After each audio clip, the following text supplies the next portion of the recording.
अगर मद्रास का वह एक नौजवान ना होता तो शायद दुनिया को कभी स्वामी विवेकानंद मिलते ही नहीं। यह कहानी स्वामी विवेकानंद के सबसे वफादार और परम शिष्य आला सिंह पेरुमल की है, जिनका त्याग ही उनकी परमता को ले गया। 1893 में जब स्वामी विवेकानंद शिकागो के विश्व धर्म संसद में जाने के लिए तड़प रहे थे, तब उनके पास ना तो पैसे थे और ना ही कोई पहचान।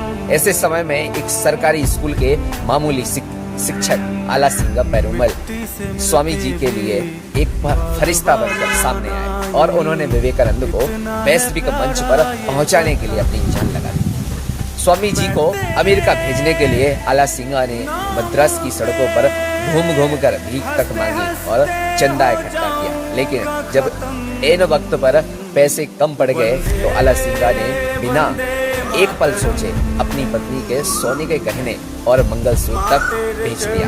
उन्होंने अपनी पूरी जमा पूंजी और परिवार की प्रतिष्ठा दांव पर लगा दी ताकि एक सन्यासी का संदेश दुनिया तक पहुंच सके। आला सिंह का जीवन आध्यात्म के सबसे बड़े नियम को सिखाता है। निस्वार्थ सेवा और गुरु भक्ति ही साक्षात ईश्वर है। जब स्वामी जी शिकागो में प्रसिद्ध हो गए तो आला सिंह ने कभी इसका श्रेय खुद नहीं लिया। स्वामी जी ने उन्हें पत्र में लिखा था, तुम जहां भी हो तुम मेरे काम की रीढ़ की हड्डी हो। आला सिंह ने सिखाया कि अध्यात्म केवल कंदराओं में ध्यान लगाना नहीं, बल्कि सत्य के प्रचार के लिए खुद को पूरी तरह मिटा देना, सरेंडर ही सच्ची आध्यात्मिकता है। संगठन और निष्ठा। शिकागो से लौटने के बाद भी आला सिंह रुकी नहीं। स्वामी जी के विचारों को फैलाने के लिए उन्होंने अपनी जेब से पैसे लगाकर प्रबुद्ध भारत पत्रिका की शुरुआत की, जो आज भी रामकृष्ण मिशन के सबसे प्रतिष्ठित पत्रिकाओं में से एक है।